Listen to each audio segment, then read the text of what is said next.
La vie des maîtres sikhs. Chapitre 1.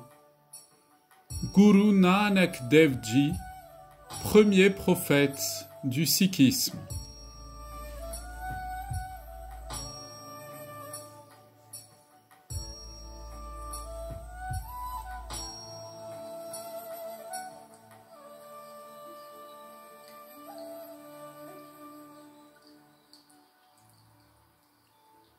Guru Nanak est né en 1469 dans le village de Talwandi, au Pendjab. Son père, Mehta Kalu, appartenait à la caste des Védis et il était le greffier du village. Guru Nanak apprit le sanskrit avec le brahman de son village et le perse avec l'imam. Son génie se manifesta de bonne heure.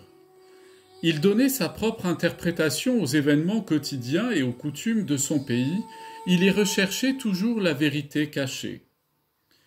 Quand il eut 9 ans, ses parents voulurent célébrer la cérémonie du cordon sacré, le Janev, comme c'est la coutume chez les hindous. Mais Guru Nanak refusa de participer à cette cérémonie en déclarant: Je ne porterai que le fil qui ne se brisera pas, ni ne se souillera, ni ne se perdra. Selon la volonté de son père, il gardait des buffles. Un jour, il s'endormit sous l'ombre d'un arbre, et les buffles allèrent dans le champ d'un fermier voisin, où ils endommagèrent la récolte. Le fermier se plaignit auprès du nabab du village. Mais lorsqu'on alla vérifier les dommages, on découvrit que la récolte n'avait subi aucun dégât. Tout le monde, le nabab le premier, fut impressionné par cet événement. Une autre fois, Kalu donna à son fils Guru Nanak de l'argent afin qu'il achetât des marchandises et fasse du commerce. Mais Guru Nanak utilisa tout l'argent de son père pour acheter de la nourriture pour des mendiants affamés. Quand il rentra sans marchandises, Mehta Kalu fut vraiment fâché et déçu. Guru Nanak était toujours en compagnie des sadhus et des fakirs. Avec eux, il discutait de problèmes fondamentaux comme la nature de la vérité ou la responsabilité de l'homme au sein de la famille. Aucun d'eux ne pouvait le satisfaire. D'ailleurs, Kalu n'était pas heureux de voir de tels penchants chez son fils.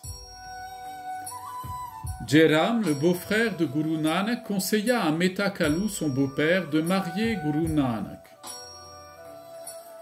Tous deux pensaient qu'après son mariage, Guru Nanak s'occuperait d'affaires moins sérieuses. Guru Nanak fut donc marié à l'âge de 18 ans, et il eut 2 fils. Jairam, son beau-frère, lui trouva aussi un emploi au service du nabab Daulat Khan de Sultanpur. Mais Guru Nanak tenait encore à la compagnie des fakirs. Un jour, il alla se baigner comme d'habitude à la rivière près de Sultanpur et il disparut pendant 3 jours. On croyait qu'il s'était noyé. Mais après 3 jours, il revint. En fait, Guru Nanak avait fait l'expérience de la présence du Seigneur Dieu lui-même. Il se sentit désormais appelé à propager son message à travers le monde, la proclamation de la méditation du nom divin. Il déclara alors: Il n'y a ni hindou ni musulman. Quelque temps après, Guru Nanak commença ses voyages comme missionnaire. En tout, il fit 5 voyages. Durant le premier voyage, il visita d'importants lieux de pèlerinage hindous comme Kurukshetra, Hardwar, Benares. Il prêcha contre la superstition, l'hypocrisie et la fausse religiosité. Il avait une manière très personnelle de présenter ses idées. À Hardwar, sur la rive du Gange, il remarqua que les gens jetaient de l'eau vers l'est. Quand il leur en demanda la raison, ceux-ci expliquèrent qu'ils jetaient de l'eau à leurs aïeux. Alors Guru Nanak commença à jeter de l'eau vers l'ouest. Tous furent surpris et ils lui demandèrent la raison de ce comportement étrange. Guru Nanak répondit qu'il était en train d'irriguer ses champs au Pendjab. Les gens se moquèrent de lui.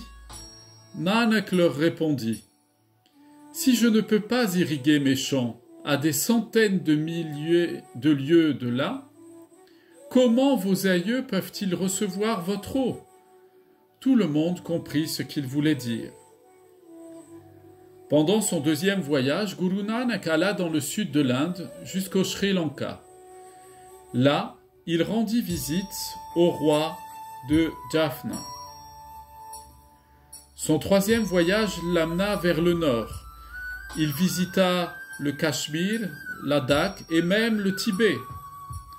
Dans la vallée du Cachemire, il discuta de problèmes fondamentaux avec des érudits qui étaient des brahmines, des prêtres hindous. Il visita des centres de yogis et d'ascètes dans les Himalayas. Ces ascètes avaient abandonné leur famille et la société. Guru Nanak leur fit comprendre qu'on pouvait vivre une vie spirituelle totale au sein même de sa famille, que c'était peut-être même la meilleure voie.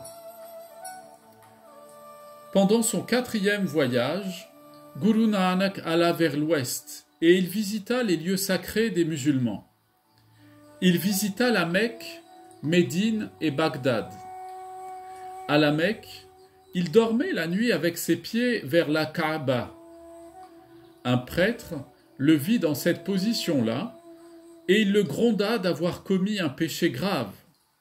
Guru Nanak demanda à ce prêtre de tourner ses pieds dans la direction où Dieu n'était pas. L'imam saisit alors Guru Nanak par les pieds et essaya de les tourner de l'autre côté. Mais la Kaaba se tourna elle aussi. Tout le monde fut émerveillé par cet événement.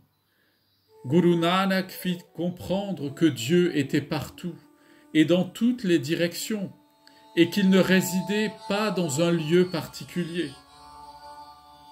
Enfin, Guru Nanak revint au village de Kartarpur qu'il avait établi lui-même. Puis, pour la dernière fois, il entreprit un autre voyage dans le Pendjab. Il visita Saïdpur, Multan, Pakpatan et Achal Batala. Pakpatan et Multan étaient des villes importantes des musulmans.